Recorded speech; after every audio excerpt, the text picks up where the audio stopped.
Welcome to Hub History, the show where we share our favorite stories from Boston history. This is episode 124, Weird Neighborhood Histories. Hi, I'm Jake. This weekend, your humble hosts are going to be busy at History Camp Boston. Instead of writing and recording a new episode, we're going to replay two stories about Boston's weird neighborhood history from our back catalog. We'll be sharing a story from Jamaica Plain about a politically motivated crime in the early 20th century that led to a series of running gunfights between the police and what the newspapers called desperadoes. Then we're going to move across town to Brighton, which, speaking of desperadoes, used to be the home to saloons, card games, and hard-drinking cowboys when it hosted New England's largest cattle market. But before we talk about weird neighborhood history, we need to say thank you to Erica, our latest Lewis Hayden supporter on Patreon. We love that podcasts are free to listen to, but that doesn't mean that they're free to produce. Our monthly expenses include our web hosting and security, online audio tools to clean up our recordings, and the service that hosts our podcast feed. Listeners like Erica can help us offset these costs, and there are special perks at the $2, $5, and $10 per month levels. If you want to help us out, just go to patreon.com/hubhistory or go to hubhistory.com and click on the Support Us link. With that, it's time for this week's Boston Book Club selection and our upcoming historical event. Our pick for the Boston Book Club this week is a volume of memoir from Michael Patrick MacDonald. All Souls tells the story of a young boy growing up in South Boston during the 1970s, portraying a tightly knit community against the backdrop of the busing crisis, Whitey Bulger's consolidation of power, and his own family's heartbreaks. Here's the flyleaf description. A breakaway bestseller since its first printing, All Souls takes us deep into Michael Patrick MacDonald's Southie, the proudly insular neighborhood with the highest concentration of white poverty in America. The anti-busing riots of 1974 forever changed Southie, Boston's working-class Irish community, branding it as a violent, racist enclave. Michael Patrick MacDonald grew up in Southie's Old Colony housing project. He describes the way this world within a world felt to the troubled yet keenly gifted observer he was even as a child. We were protected, as if the whole neighborhood was watching our backs for threats, watching for all the enemies we could never really define. But the threats, poverty, drugs, a shadowy gangster world, were real. MacDonald lost 4 of his siblings to violence and poverty. All Souls is heartbreaking testimony to lives lost too early, and the story of how a place so filled with pain could still be the best place in the world. It's a glimpse into a Southie that has changed a lot, but perhaps not enough since 1974. MacDonald's book shows a continuing affection for that world while not shying away from its faults. He can express love for the people and experiences that made up his childhood, while recognizing the poverty, violence, and racism that shaped the neighborhood that made him. We'll have a link to purchase the book in this week's show notes. Speaking of neighborhoods, for our upcoming event this week, we have a neighborhood-focused talk at the Copley Square branch of the Public Library about Copley Square. On March 27th at 6 p.m., Leslie Hum Cormier will be presenting about how to explore the history of Copley Square to its architecture. Dr. Cormier is an architectural historian who currently teaches at Boston Architectural College. Here's how the library describes the event. Copley Square is one of Boston's most architecturally significant and instantly recognizable public locations. The urban square is home to Trinity Church, the Boston Public Library, Old South Church, and the Hancock Tower, among other important landmarks. The square defines the city, as well as the evolution of American architecture and urban design, from colony toward the sophistication of global European squares, moving creatively from Beaux Art style to international style and modernism. Architectural historian Leslie Hum Cormier explores this contemporary place from its origins as an estuary to its vital significance as a stylistic link between Old World style and New World design. The lecture will be held in the Commonwealth Salon on the first floor. It's free, but registration is required. We'll have a link to the event page in this week's show notes. We also have a bonus event this week. Nikki and I will be giving a brief talk at the main branch of the Boston Public Library on Friday, March 29th at 7:30 p.m. It's part of a program marking the 150th anniversary of the Grand Peace Jubilee, which was held in Copley Square in 1869. You can get more details about the Jubilee in episode 102, but in short, it was a giant musical extravaganza celebrating the end of the Civil War. The anniversary will feature some of the same music that was performed at the original, as interpreted by a brass band from the New England Conservatory of Music. Nikki and I will give the historic context, Boston's Poet Laureate Portia Alayawola will give a reading, and the keynote address will be delivered by Theodore C. Landsmark. Because the event's being held at the library after hours, advanced registration is required. You can go to associatesbpl.org/Pierce, that's PIERCE, or we'll have a link in this week's show notes. And now, it's time for this week's main topics. First up, we have a story that we originally called The Battle of Jamaica Plain. In 1908, a robbery in a bar in Jamaica Plain turned into a bloody battle, as a small group of radical anarchists engaged hundreds of Boston police officers in a series of running gunfights across the neighborhood. The shootouts and a bloody siege at Forest Hill Cemetery left a total of 10 wounded and 3 dead. Most of the suspects escaped only to be killed years later by British soldiers on the streets of London under the command of Winston Churchill himself. On Tuesday, July 21, 1908, Patrolman Butler of the Boston Police Department was walking his beat on Washington Street in Jamaica Plain at about 11 p.m. when a man named Frank Drake ran up to him, bleeding badly from a gunshot wound that had pierced his lung. He told Butler that there was a robbery in progress at the Winterson and McManus Saloon at 3171 Washington Street on the corner with Boylston Street. According to Butler's statement, "I was standing at the corner of School and Washington Streets about 10:55 and heard a revolver shot, followed by 5 others in rapid succession. I ran to the saloon and on the way heard 6 or 7 other shots fired." Owner Thomas Winterson and bartender John Carty were serving drinks to the last 5 patrons when, according to the Boston Globe, just before closing, 3 unfamiliar men entered. As one jumped over the bar and threw the cash register to the floor, his 2 companions drew pistols and began firing. Winterson took bullets to the base of the skull and the left arm. Customer Patrick Doran was struck in the left side in the spinal column. A second customer, Frank Drake, was hit in the right lung. While one of the men picked up the money from the register, bartender Carty escaped to the back room and called Police Station 13. With their take of $90, the 3 men ran into the street. After raising the alarm, Drake would die from his wound. Patrick Doran was listed in critical condition, and Thomas Winterson, with a bullet in the base of his skull, was said to be resting comfortably at home. As the robbers left the bar, they encountered Patrolman Butler, whose statement continues, "When I reached the door of the saloon, I was about to enter when I saw 3 men firing revolvers, and one of them, the smallest of the 3, turned on me and pointed his revolver at me. I dodged out of the door onto the sidewalk as he fired at me.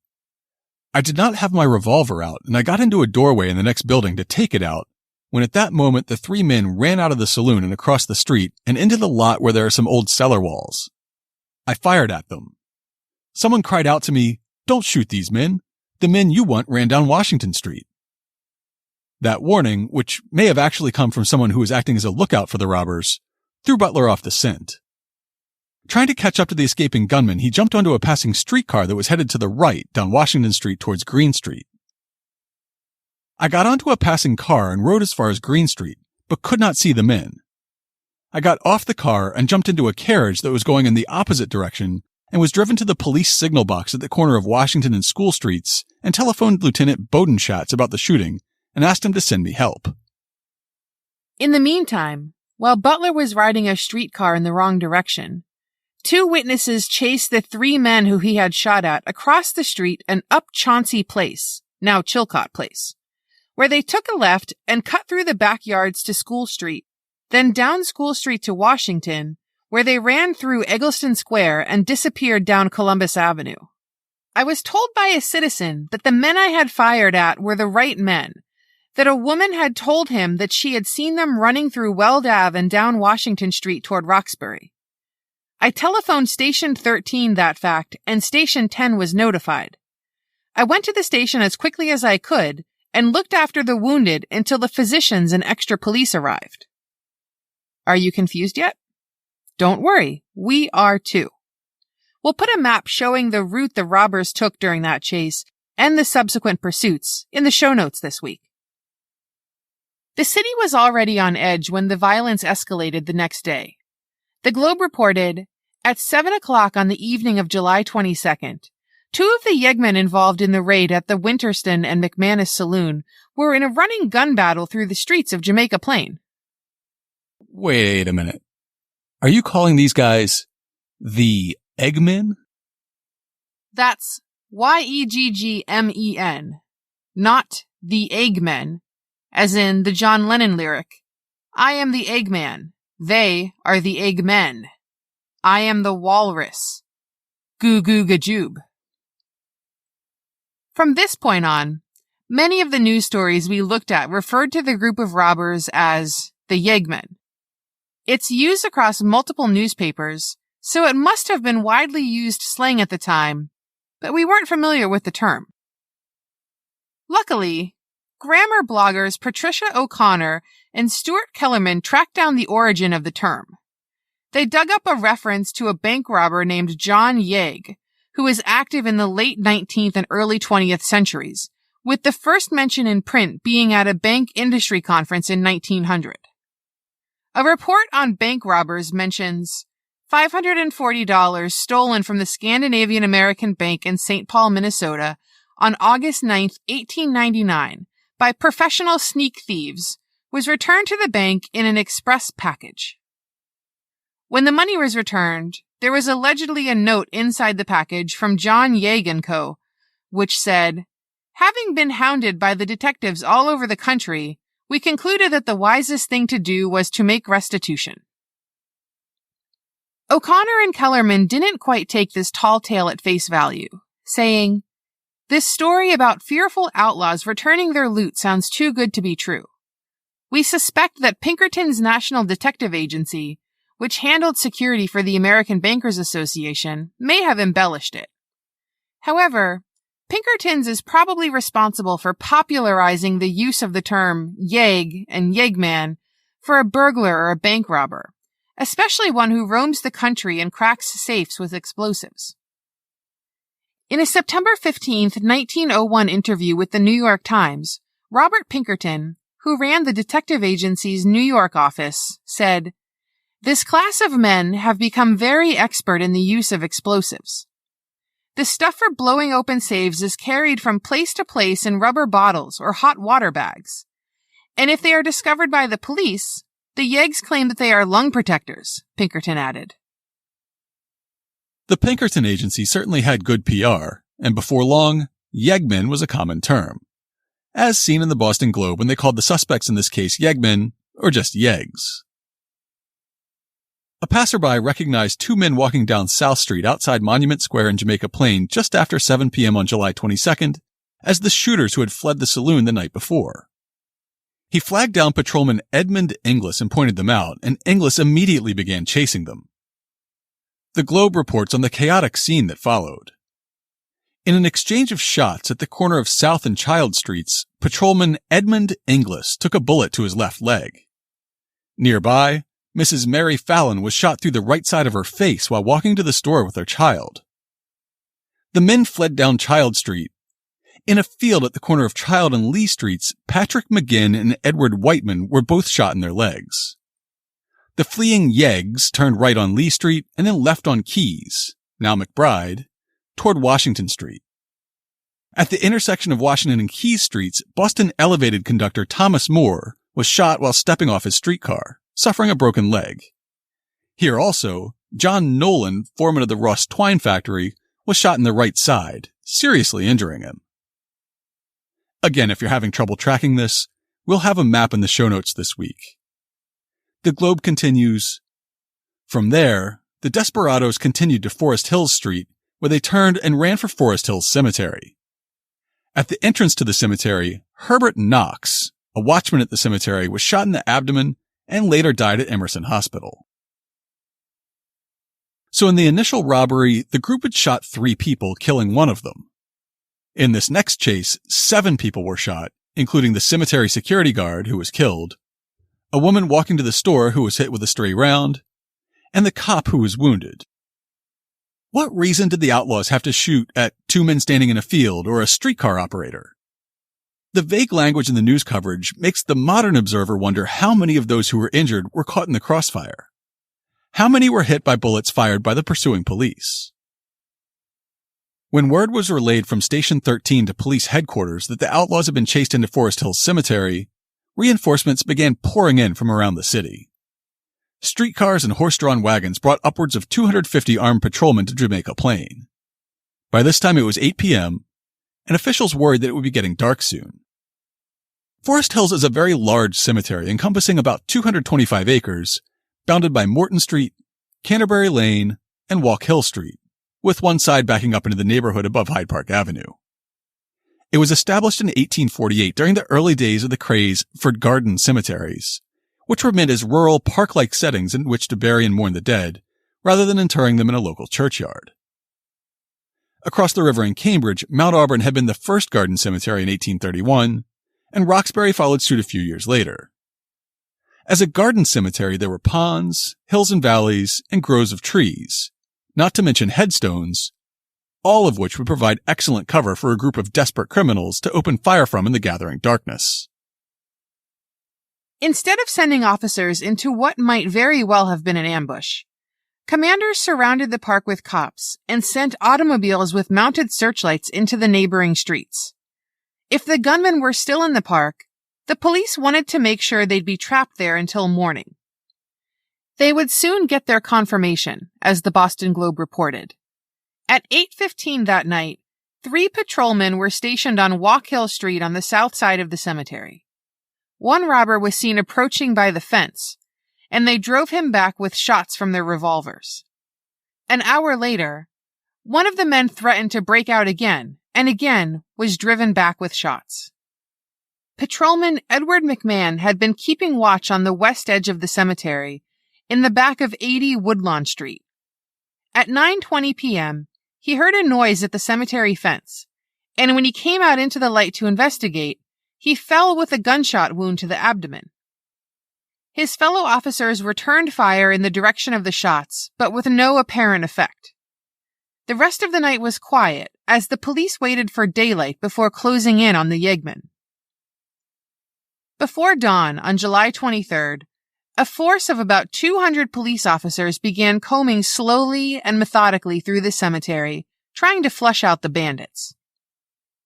They moved in through the main gate and to the left, where they saw at least one man run over a hill and into a dry gully. As the officers pursued him, the man turned, fired his pistol at them, quickly reloaded, and fired a second magazine at them before taking cover behind a fir tree.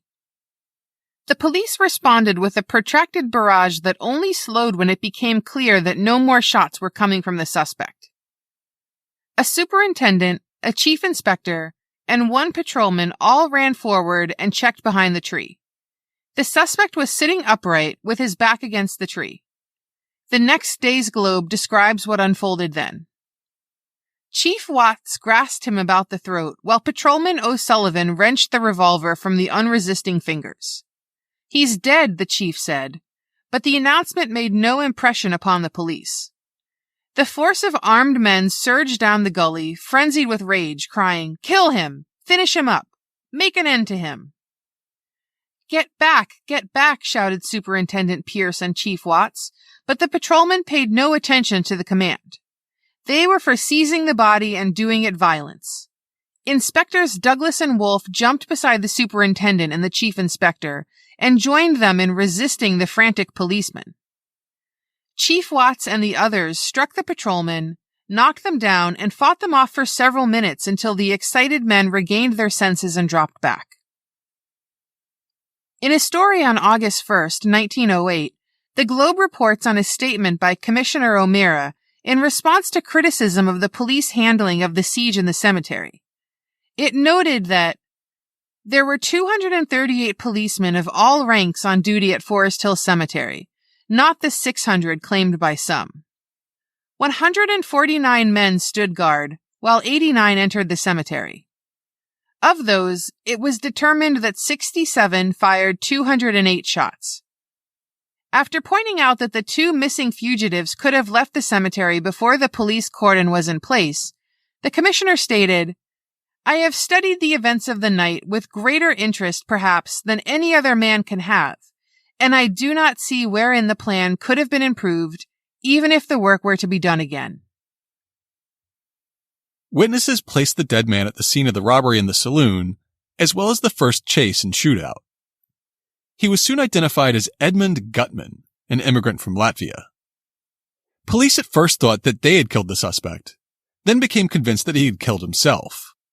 However, evidence would later come to light that one of the other robbers had shot and killed Gutman after Gutman said he couldn't keep up with the group.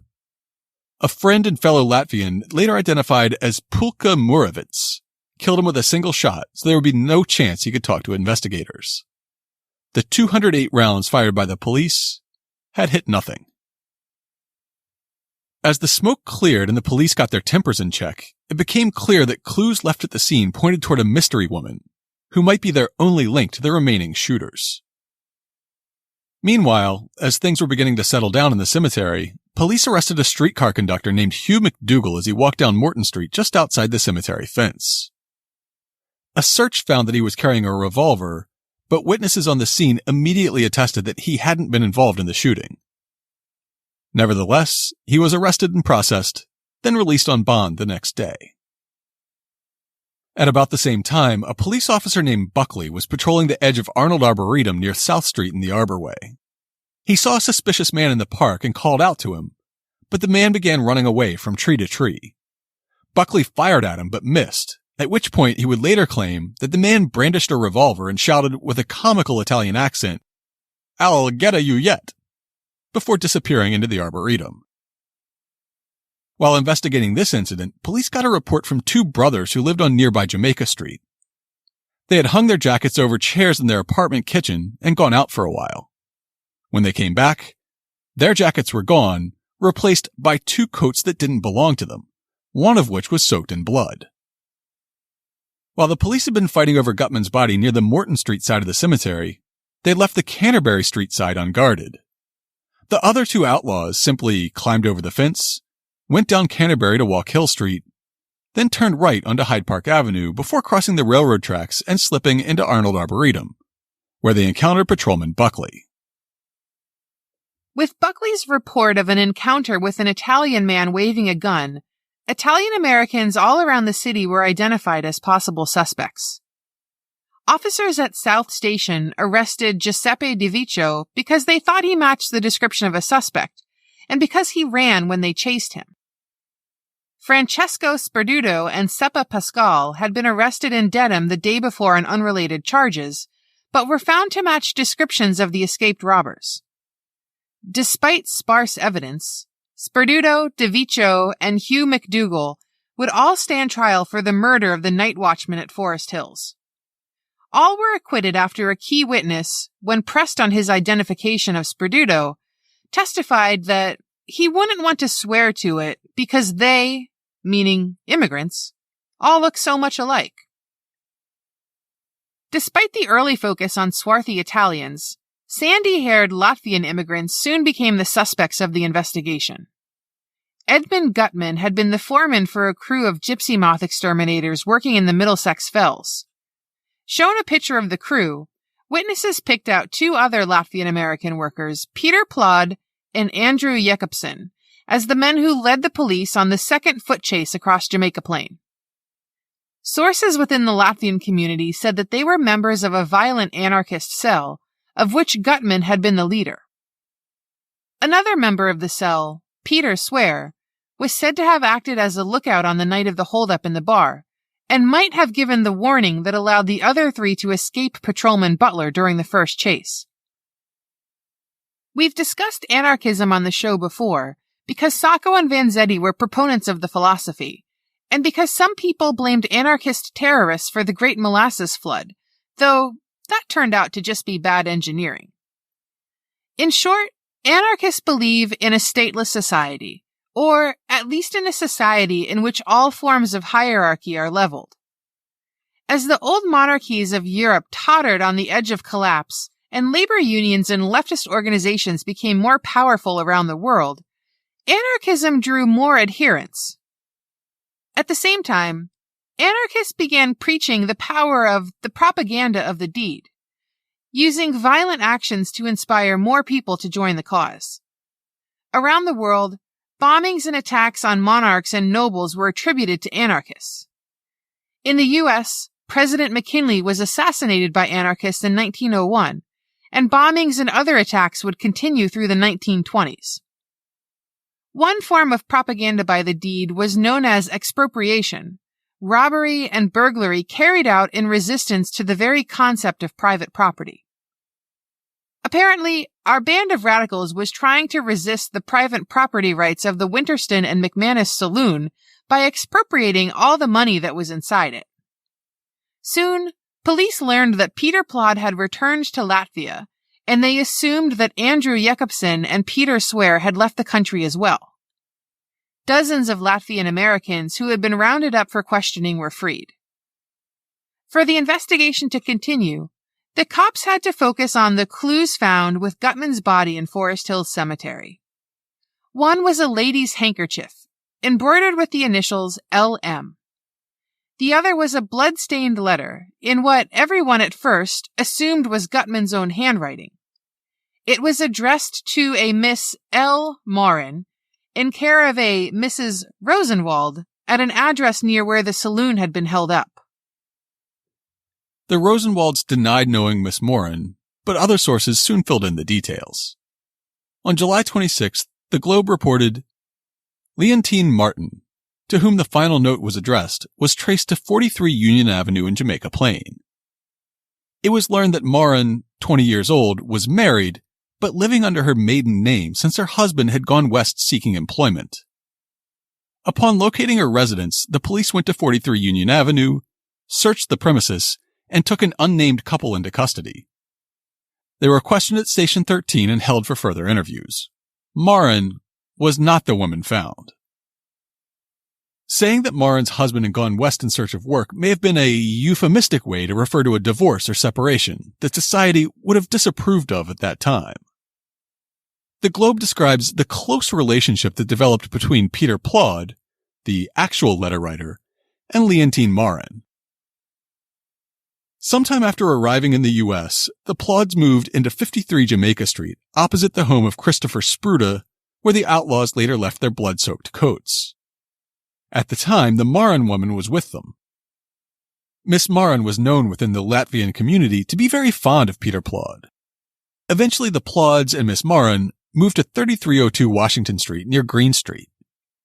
Plod took the job with the Middlesex Fells Reservation Gypsy Moth crew and became close to Gutman and aligned with his violent anarchist principles.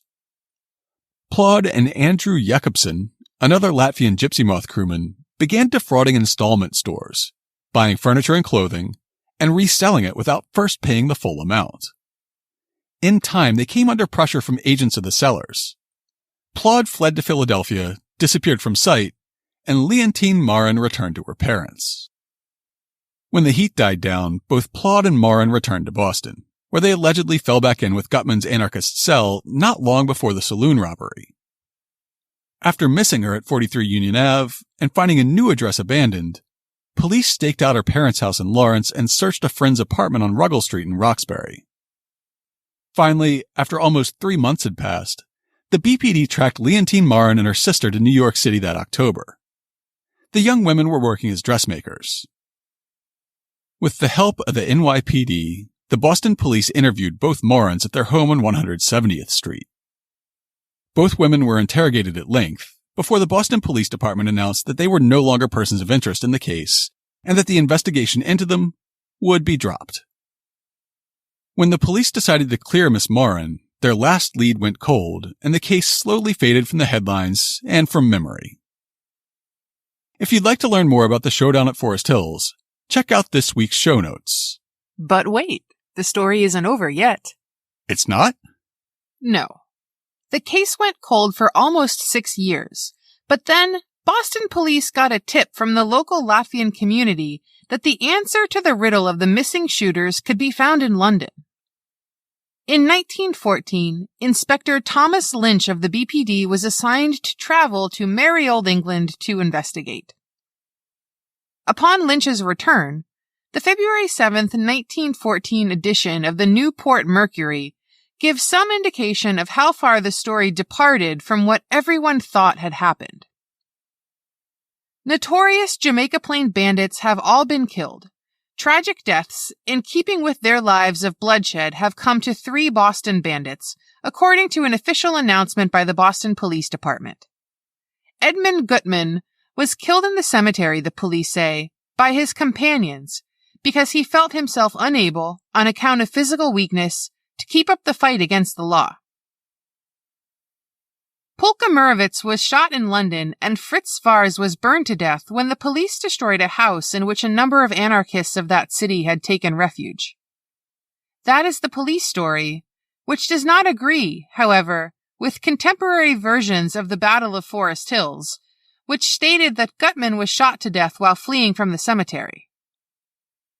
The British constabulary introduced Lynch to a London woman who had known 2 men named Fritz Svars and Pulka Murovitz. She told the inspector how Svars and Murovitz had bragged about evading the police in a chase and shootout somewhere in America. They hadn't told her where, but the details she provided matched the crime in Jamaica Plain exactly. Plod and Jacobson had been innocent all along, though perhaps Peter Swear, the lookout on the night of the robbery, was the same man as Fritz Svars. Unfortunately, Svars and Murovitz were dead. Murovitz, whose real name may have been George Gardstein, was from Poland, and Svars was Latvian. Both were anarchists, and both had been accused of terrorist activities in their home countries.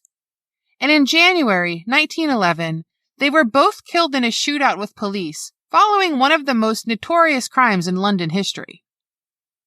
In December of 1910, the gang of Latvian criminals and revolutionaries led by Murovitz began casing a jewelry store in a Jewish neighborhood in East London for what they thought would be their biggest expropriation ever. Their target was at 119 Houndsditch, and the gang rented 2 storefronts on the parallel street, numbers 9 and 11, in the Exchange buildings. On the night of December 16th, they used pneumatic drills to cut through the store walls that separated the rented storefronts from the back of the jewelry store. There were 3 or 4 men manning the drills, including Murovitz and possibly Svars, and a few more acting as lookouts. At about 11 p.m., a neighbor got annoyed by the loud sound of a pneumatic drill in the middle of the night and flagged down a passing police officer. The officer knocked on the door at 11 Exchange and exchanged a few words with the man who opened the door, who spoke limited English.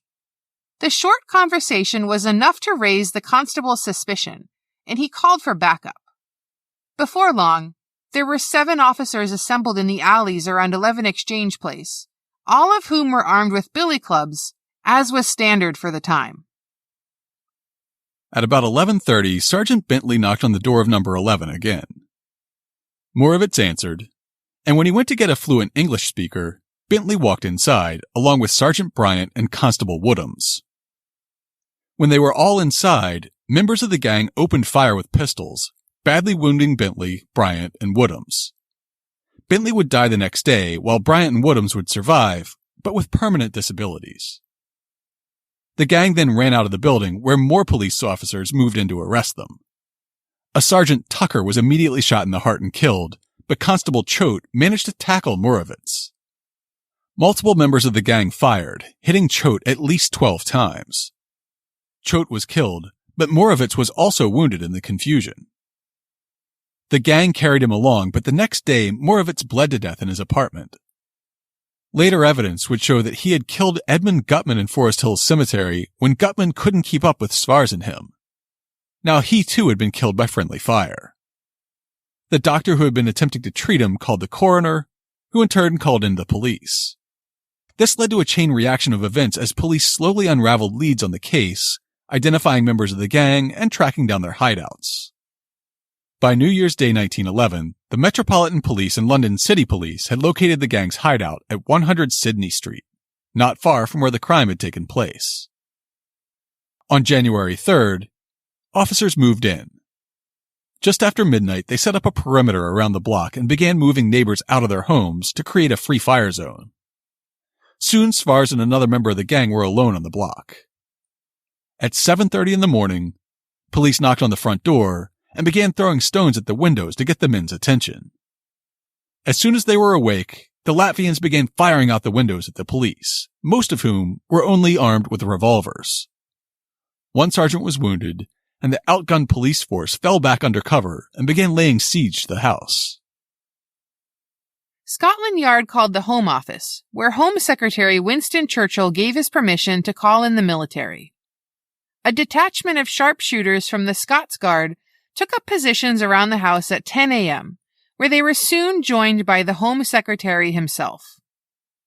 A film crew from Pathé soon showed up to record the battle, making it one of the first breaking news events to be caught on film.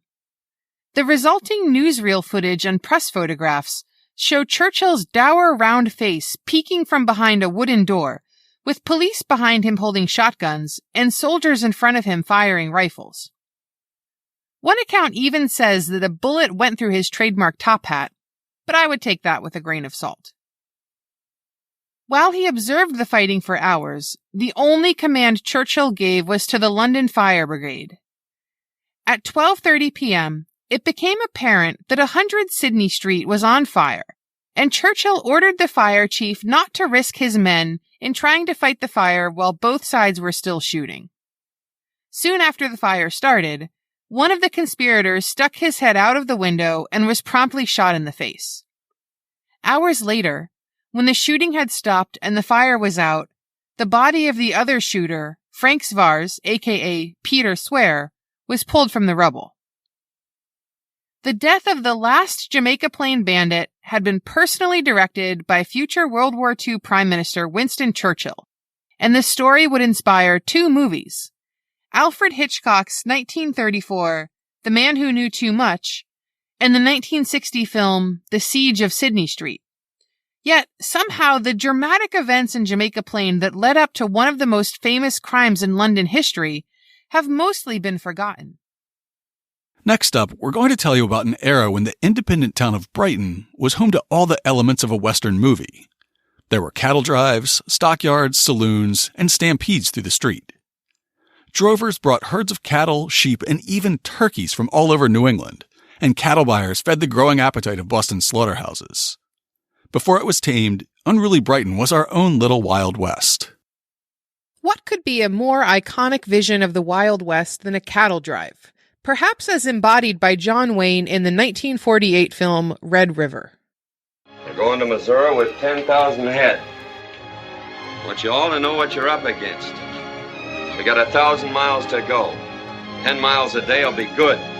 15 will be luck. That movie traces the heyday of cattle drives, as large herds from Texas ranches were driven to railroads in Kansas and Missouri in the years following the Civil War. You might not realize that a generation earlier, cattle drives were already regular features of the Boston area economy, and they all wound up in one place, Brighton, our own little Wild West. When the Brighton stockyards reached their peak in the 1830s and 40s, the term cowboy hadn't really been coined yet. Cattle drives were known as droves, and instead of cowboys, the men who worked them were called drovers. We begin with an article by David C. Smith and Anne E. Bridges in a 1982 issue of the Journal of the Agricultural History Society, titled The Brighton Market, Feeding 19th Century Boston.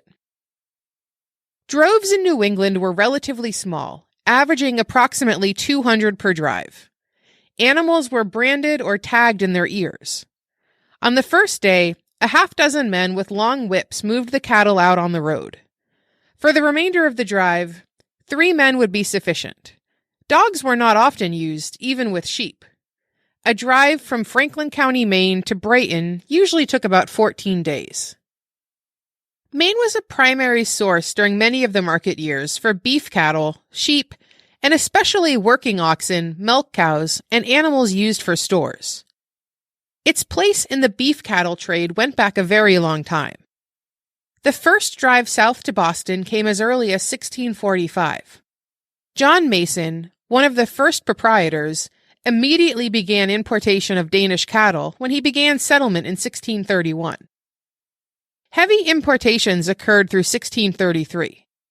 By 1645, the surplus, some 100 head, were driven south overland and were sold in Boston. This was the beginning of the drover trade. Newspapers were filled with accounts of droves, and persons living in Maine thought passing cattle in sheep droves an item of everyday life. 10 to 15,000 cattle each year were sent to Brighton before the Civil War. Occasionally disasters occurred, but basically, droving was a routine affair, as cattle were rounded up, driven to the nearest marshalling yards, usually at Clinton in central Maine for the majority of years. Some droves, especially of working oxen or young stock for stores, continued to travel overland until late in the century.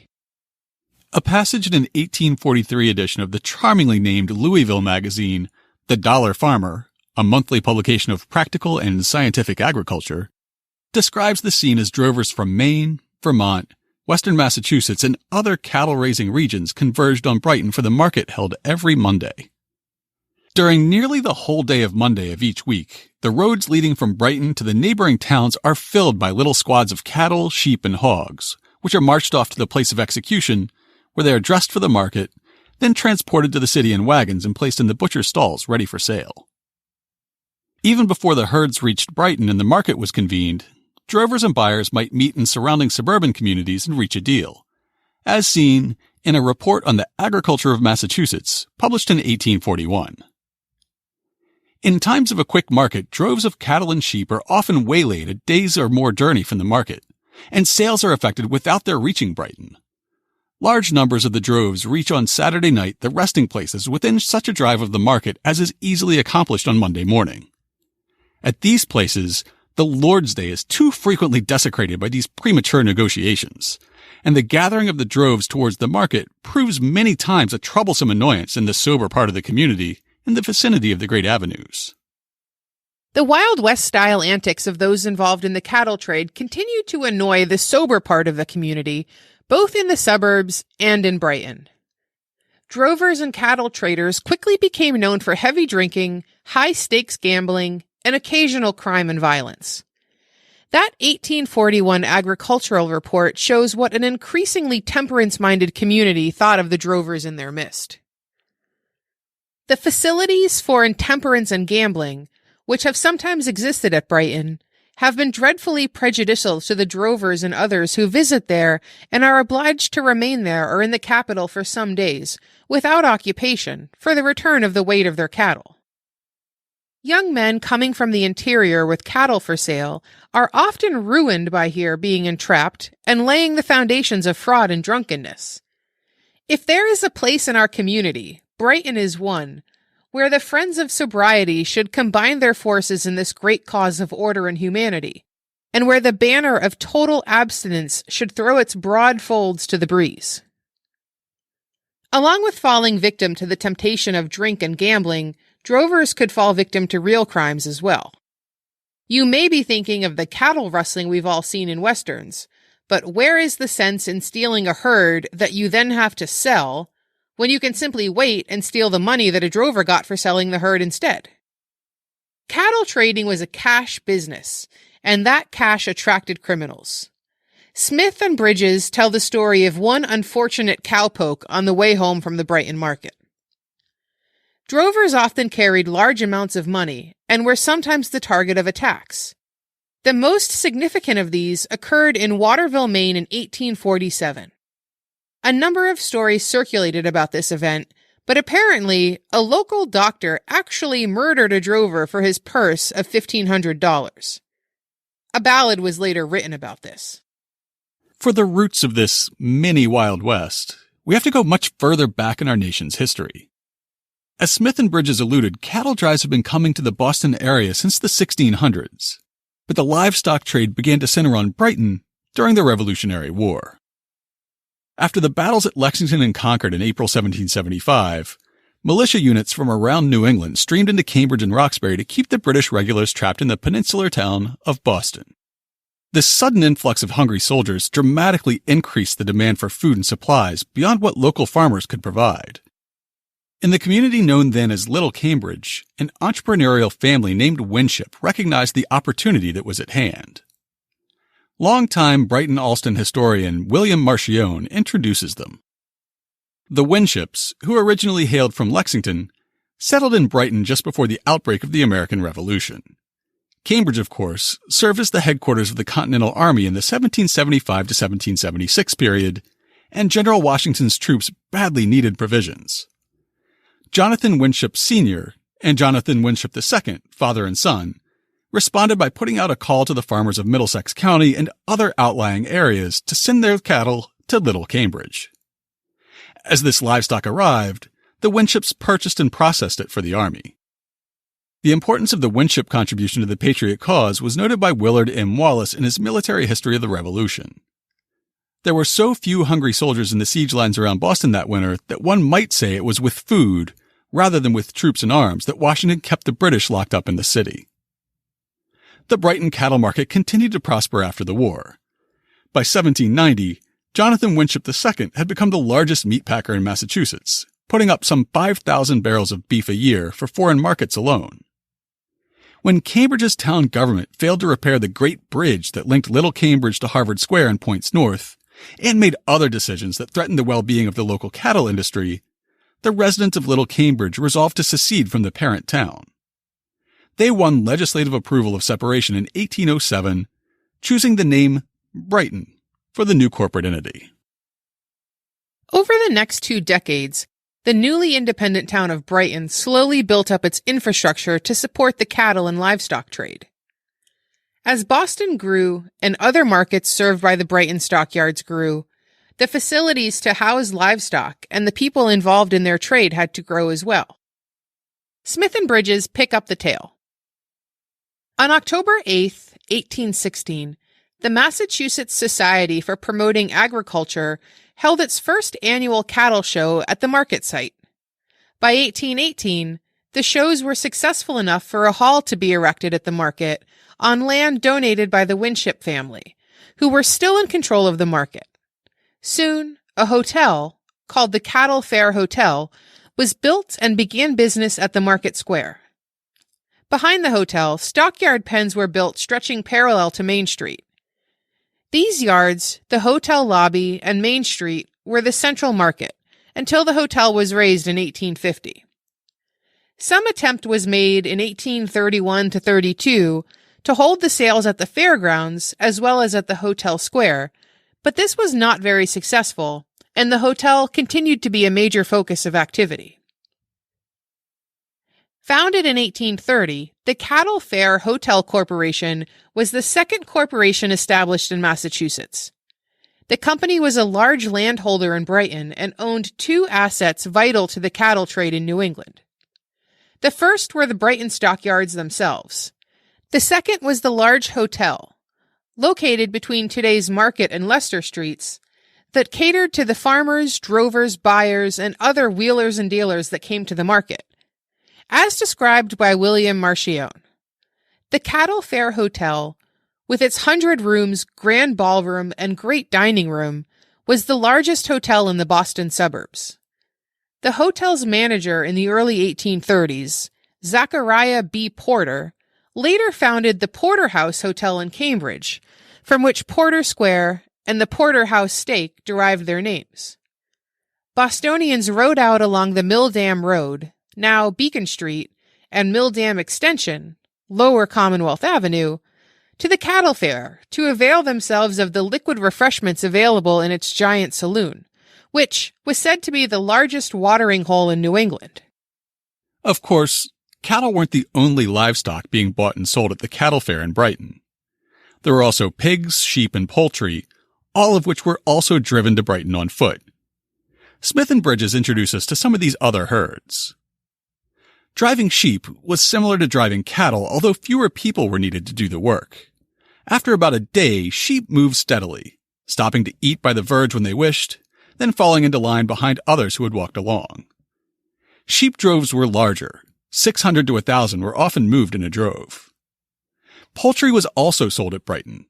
Killed eviscerated birds, ducks, geese, chicken, and turkeys, were crammed into barrels and covered with salt.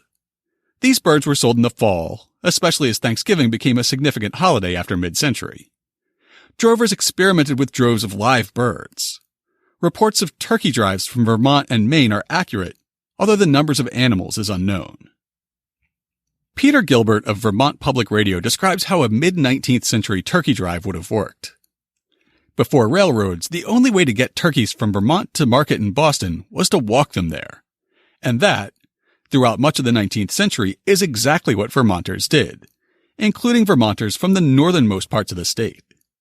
Townspeople put their birds of a feather together, and accompanied by wagons with camp supplies and tons of feed grain, they escorted as many as 7,000 birds at a time all the way to Boston.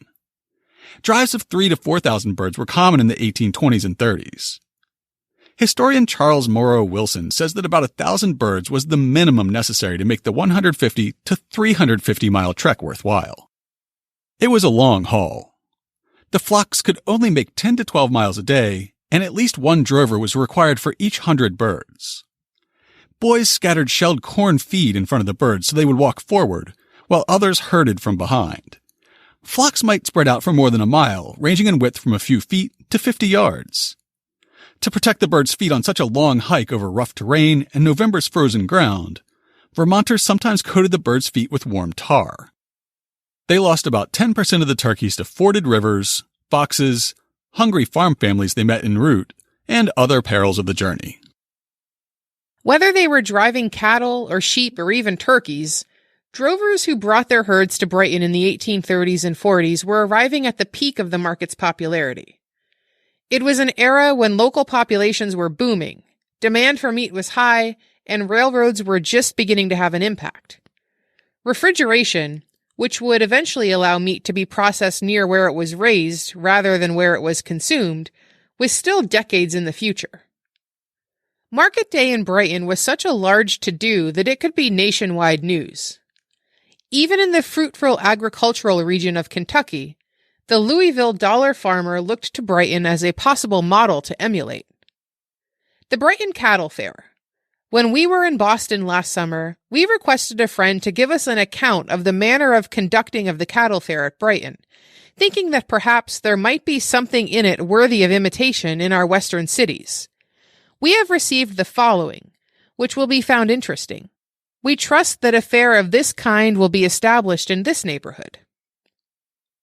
The 1841 Agricultural Report gives us the lay of the land.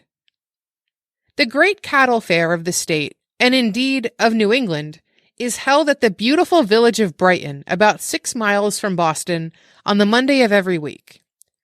Here, capacious pens are erected for the reception of such livestock as may be brought in, and the drovers and butchers assemble from all directions. The business of selling and buying is principally got through with on Monday, though cattle and other stock, when prices are not satisfactory to the seller, are frequently kept over for a week or fortnight for a better market. With the exception of a small fair at Danvers in Essex County, held occasionally in the fall, I know of no other cattle fair in New England. It must have been an eye-opening experience for a farmer or drover from some far-off rural corner of New England to come into Brighton on market day. Suddenly they would find themselves in a bustling urban center, one that was free of the puritanical sensibilities of the Brahmin elite and its nearby neighbor, and one that was swollen far beyond its usual population with fellow traders. There were saloons to visit and cards to play, and of course cutthroat wheeling and dealing to engage in to get a fair price for your stock.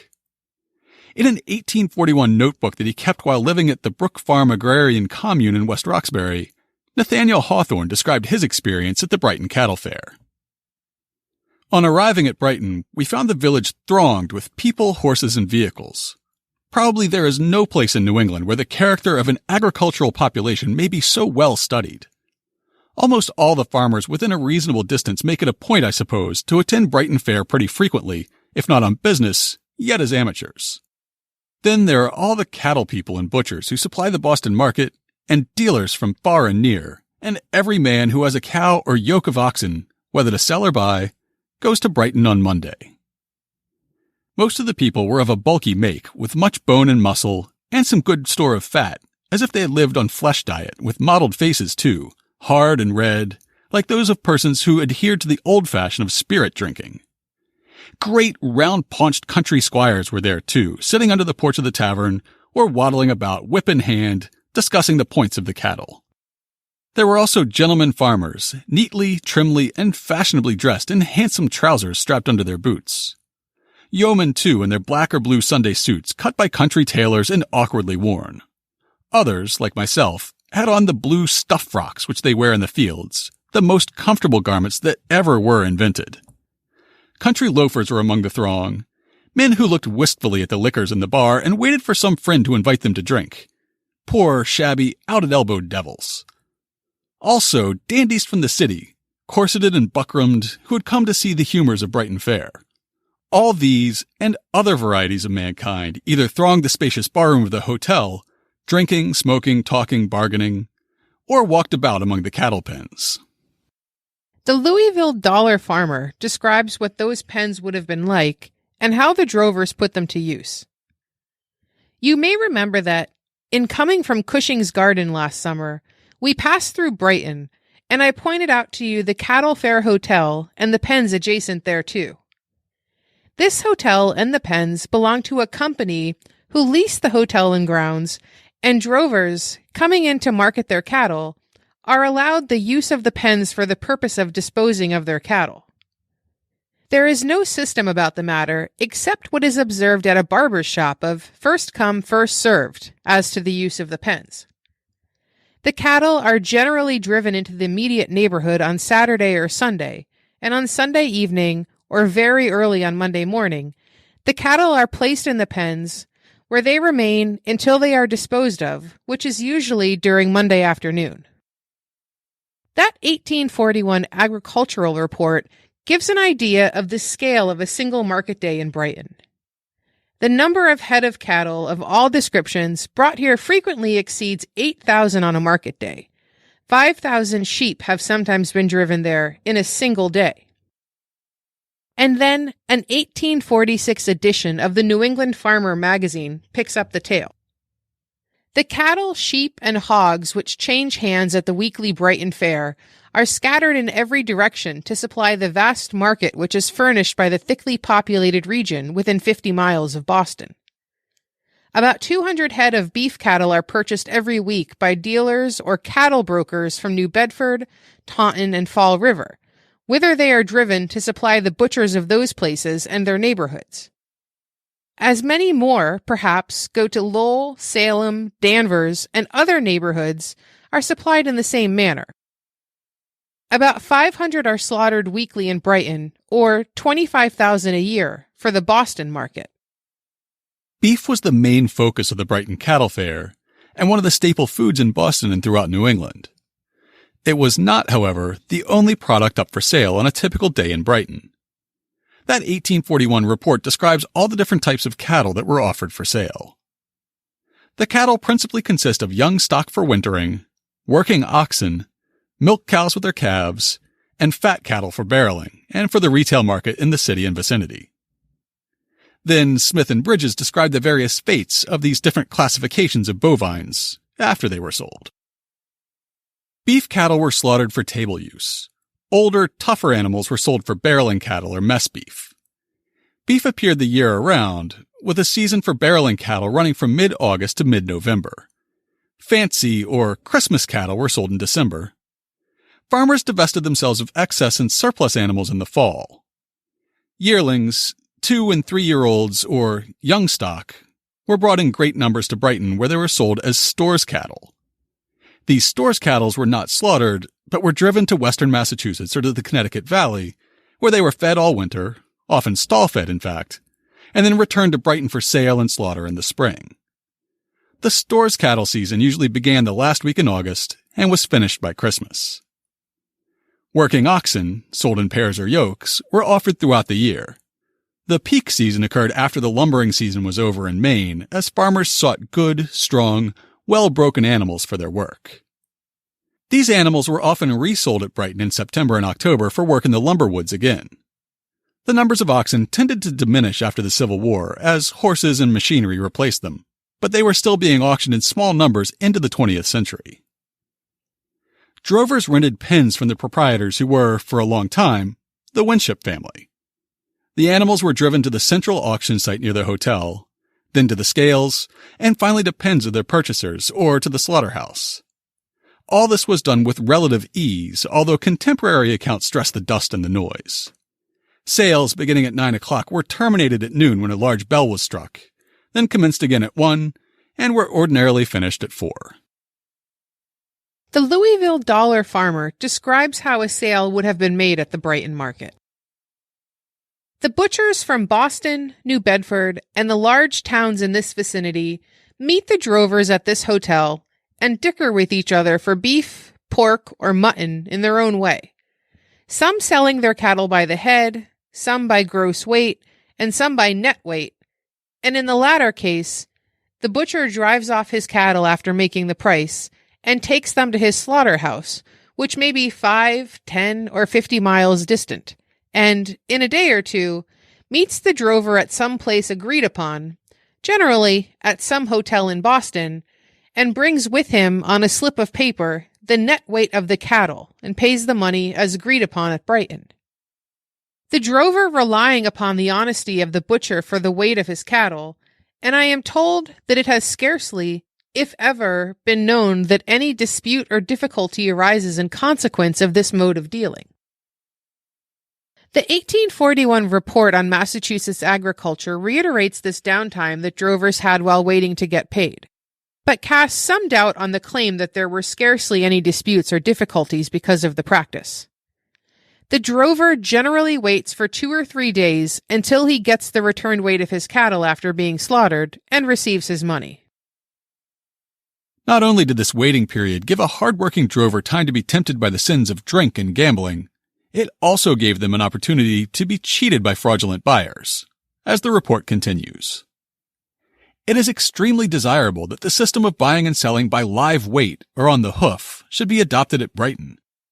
It would be greatly to the advantage of the drovers both in respect to interest and morals to be able to finish their business in one day, receive their money on the sale of their cattle, and return immediately to their homes. It would prevent the suspicion of fraud which now sometimes exists in the returns of weight made by slaughterers, by removing all opportunity for it. I may mention an occurrence which shows the boldness with which these frauds are sometimes committed, and the extraordinary circumstances by which in many cases crimes, when deemed most safely covered up, are detected. A farmer, on receiving the returns of the weight of a yoke of oxen, which he had entrusted to a drover for sale, was very much disappointed and dissatisfied. He had no reason to distrust the honor of the drover, and the drover returned the weight of the full number of cattle sold. It seems after the drover had delivered his herd of cattle to the purchaser selected this yoke of cattle and, instead of killing them, sold them at a high price, putting another inferior pair in their stead, whose weight on being killed was returned to the drover. In the meantime, the yoke in question, which were sold to a farmer, broke out of his yard and returned to their first owner, which led to the discovery of the fraud. We call ourselves a Christian community. In Turkey, such rascalities would speedily give the villain an opportunity of carrying his head under his arm.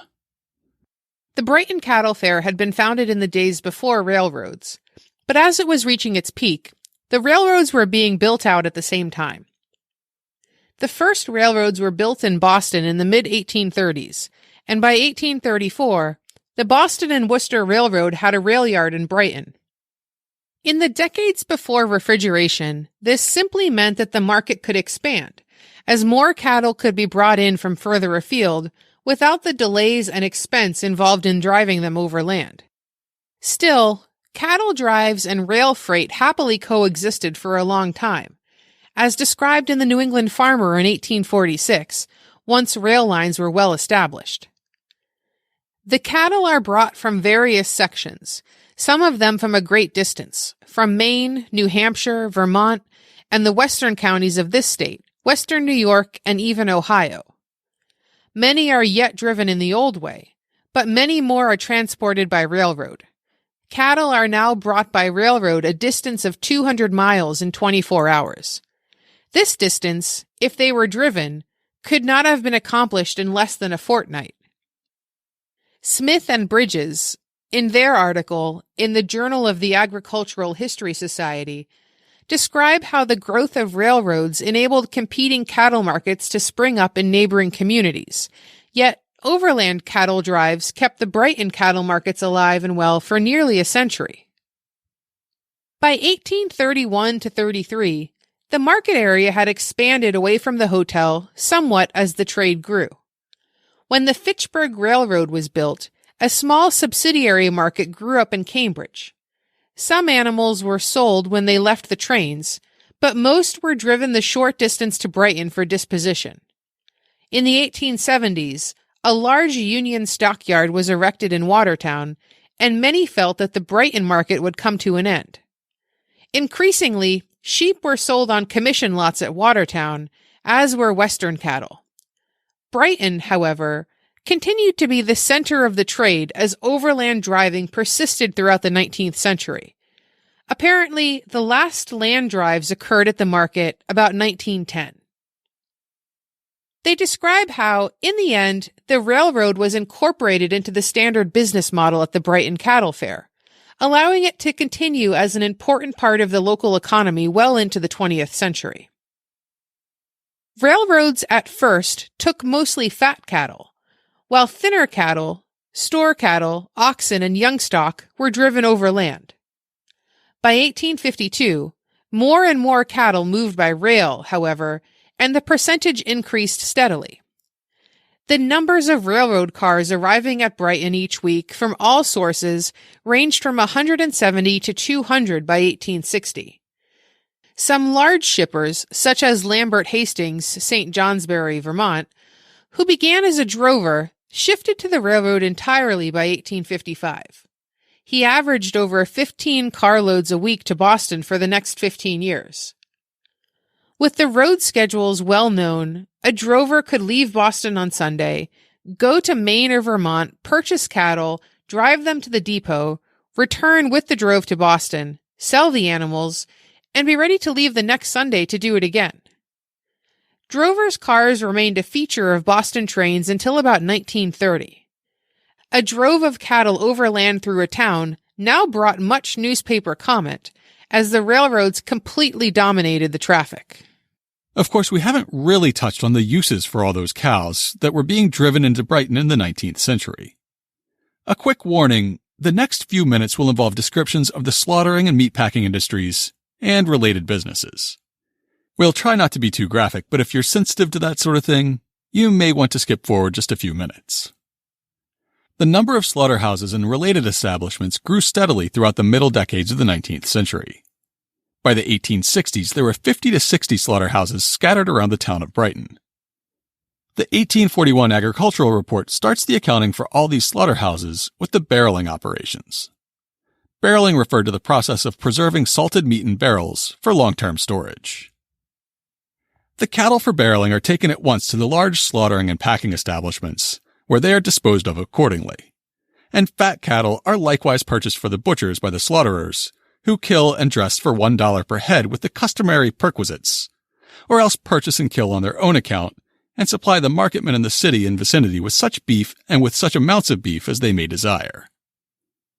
The dollar farmer expands that description, including some of the ancillary businesses that sprang up around the beef industry. The season for packing beef and pork has now commenced, and Brighton Village, on Monday mornings, presents a lively scene. There are several large packing establishments in Cambridge and Brighton where beef and pork are put up for the use of the Navy, for shipment, and for general sale. The same establishments frequently render the tallow, make candles and soap, and sell the bones or ship them to Europe. Near Day's Rope Works in Roxbury is a perfect Golgotha, where beef is jerked and the bones and heads are piled up like the Egyptian pyramids, waiting for shipment, or, which sometimes happens, to be ground up for manure. Unlike at other major cattle markets in the U.S., at Brighton, the weight of the discarded parts of the cow counted toward the market weight. In other markets, the head, feet, hide, and entrails would be discarded before the resulting carcass was weighed and the farmer was paid. However, in Brighton, those parts were considered a fifth quarter of beef. The slaughterhouse retained the rights to them, and they were sold for industrial uses, as the 1841 Report on Agriculture in Massachusetts details. In Brighton Market, the offal, or perquisites of the slaughterhouse, are the entrails, the feet, the head, a strip from the foreshin, and the blood. The tongue, cheeks, and heart of the bollock go to the butcher. The slaughterer sells the feet and head to the tallow chandler and soap boiler, who extracts the tallow and oil. The claws go to the comb maker. The bones and pith of the horns go to the bone mill for manure, or for the purpose of obtaining animal charcoal, and the blood to the sugar refineries. A thorough system of economy pervades in all of the branches of the business. After over 40 years of stable operations, 3 momentous changes rocked the Brighton cattle market in 1872 and 73. First, the dozens of slaughterhouses and butchers scattered around the stockyards and across Brighton were consolidated into a single modern facility. Then, the introduction of refrigerated train cars began changing how beef was produced and consumed around the country. And then, finally, the independent town of Brighton was annexed to the rapidly expanding city of Boston. Even with the rise of the railroads and competing cattle markets, Smith and Bridges describe how the Brighton Cattle Fair continued to grow throughout the 1850s and 60s. As the number of animals increased, the auction day was moved to Wednesday, then expanded to Tuesday for wholesale purchases, and finally was moved to Friday. By 1860, however, some sales were being held on every day of the week. In the busiest time in autumn, many butchers met droves outside Brighton to deflect the traffic to other towns, and in order to effect sharp price differentiations with their competitors. During this period of growth, landowners in Brighton saw another opportunity to turn a profit. Trains and streetcars now allowed people who worked within the city of Boston to make their homes outside. Suburbs from Brookline to Dedham were growing rapidly as these displaced urbanites bought house lots and built country homes close to the transit lines that could carry them to work. Brighton landowners wanted in on the action, but the filth and stench created by the dozens of slaughterhouses in downtown Brighton made attracting suburban homebuyers a tough sell. At the same time, state legislators were suddenly preoccupied with the sanitary practices of the meat industry. An 1870 report on Boston area slaughtering said, during the past year, 53,000 beeves, 342,000 sheep, and 144,000 hogs were slaughtered within 6 miles of Faneuil Hall. While the population within this circle of towns and cities has been every year growing more dense, requiring not only increased supplies of meat, but increased precautions for the maintenance of health. The vacant and waste places where offensive trades established themselves long ago are now being rapidly filled by a busy population whose need of wholesome air is urgent. Practices in themselves objectionable may be permitted where there is plenty of fresh air. The situation in Brighton, where most of the slaughterhouses serving Boston were located, was a clear affront to popular and scientific opinion about the dangers from water and air polluted by decomposing animal offal. Local butchers had taken no steps to dispose of waste matter properly or to dispel offensive odors. The situation was surely leading to disastrous consequences that would inevitably result in lowered resistance to disease and premature death. The attempt of the state board to translate advice into action met with resistance at first.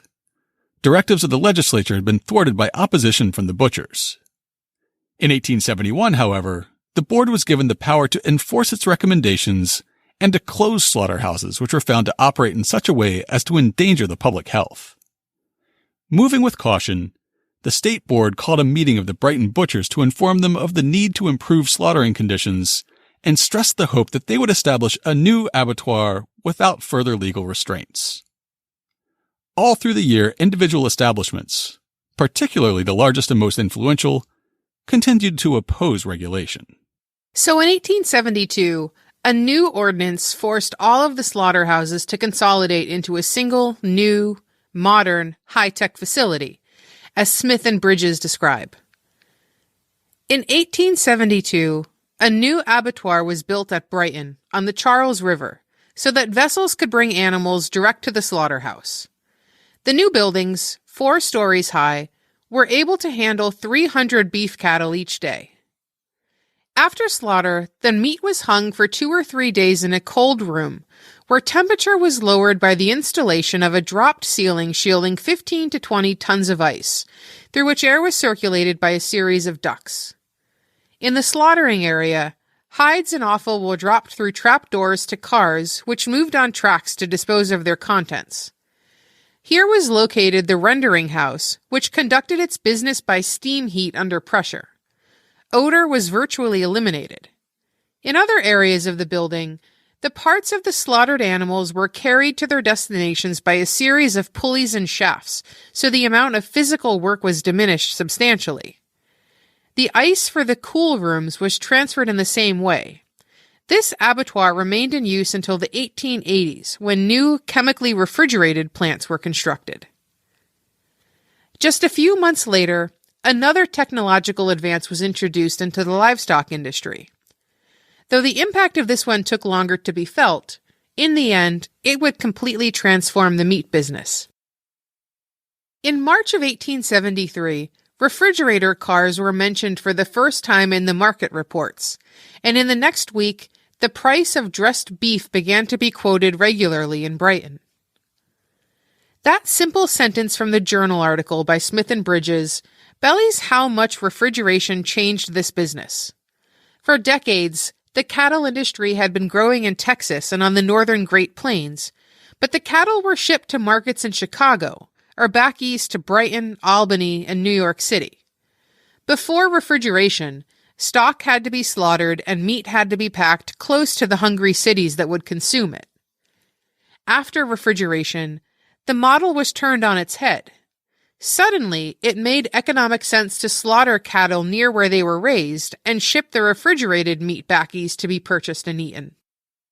Though it would be nearly a century before the Brighton stockyards fully closed, this 1873 technological advance struck their death knell. Back in episode 61, we talked about how Boston grew through the late 19th and early 20th centuries by annexing its neighbors. William Marchione explains how the Brighton cattle yards and the debate around annexation were intertwined. Urbanization was slowed by the large numbers of drovers, cattle dealers, country farmers, and itinerant merchants who poured into the town each week to attend the cattle market. The town contained some 15 hotels for the accommodation of this transient element. Hotels equipped with bars that dispensed as much liquor as the patrons cared to pay for, that tolerated disorderly and drunken behavior, and that furnished a haven for high-stakes gambling. The poor condition of the town's roads, its lack of street lighting, and an almost complete absence of sewers also militated against suburban development. Believing that there was little point in investing the town's resources in roads over which droves of cattle were regularly driven, the town fathers spent very little money on highways. They also declined to invest in sewers, which might tend to undermine the freewheeling dumping practices upon which the slaughterhouse proprietors relied. The transformation of Brighton from an industrial town to commuter suburb was accomplished in 3 broad steps between 1870 and 1873. First, the town's slaughterhouses were closed down, and its butchers forced into the abattoir, thus opening previously fouled acreage to suburban development. Then a massive public works program was inaugurated with the object of making Brighton more attractive to would-be commuters. In the 4 years leading up to the annexation vote, Brighton spent some $500,000 on improved roads, curbings, sidewalks, sewers, and street lighting. Additional sums were also spent on public facility improvements, including a new public library, a handsome grammar school, and several new firehouses. The impact of this orgy of spending on the town's financing was intentionally staggering. Brighton's income in the 4 years under consideration totaled only $438,000, but its spending level reached an incredible $1.56 million, 4 times what it received. The difference could be made up only one way, by heavy borrowing. In the 1870 to 1873 period, Brighton's town debt increased by 800%. If Brighton had remained an independent town after 1873, its residents would have been obliged to pay substantially higher taxes. Members of the Brighton business elite, meanwhile, filed the legislation that authorized Brighton's annexation to Boston. In building the town's huge indebtedness, they laid the groundwork for the annexation decision of October 7, 1873. Allow Boston to annex Brighton, they advised the townspeople, and the metropolis would automatically absorb its potentially crippling debt. After joining the great city of Boston in 1874, the stockyards kept cranking on. They moved to North Beacon in 1884 to open up more land for development and continued there, pretty much where New Balance is today, in a steady state of slow decline until 1967. Smith and Bridges give a sense of how those last decades went. The market itself was a stable force in New England life. The butchers and others associated with the market adjusted to different animals and different sources of supply with little difficulty. The method of preserving meat for the consumer remained relatively the same, speedy salting or pickling, until the coming of refrigeration. Texas cattle marked the beginning of the end for New England stock raisers, and refrigeration struck the death blow. Eventually, those new factors in the market eliminated the market itself, but not until well into the 20th century. In the final decades, the stockyards were plagued by accidents, large and small. There were fires in 1895, 1910, and 1912. After the four-alarm fire in 1910, the Boston Daily Globe headline read, "Steers run wild in the streets and impede work of firemen." Large numbers of the cattle, which were released in the effort to drive them away from the burning stockyards, stampeded and ran wildly through the streets of the vicinity, bellowing madly and endangering the lives of the crowds of people in the streets watching the fire. Many of the terror-stricken cattle rushed madly into the flames and were roasted on the hoof. The steers running around the fire endangered the lives of the firemen who were working desperately to extinguish the flames. Cattle probably ran wild in the streets of Brighton all the time when it was Boston's own Wild West, but now that it was a densely developed neighborhood, incidents like this were a problem. And they didn't stop. In 1924, the Globe headline read, "6 steers go into the river, rescued from the Charles at Brighton Abattoir. Another animal flees over bridge into Watertown, killed by 2 rifle shots as he charges police car."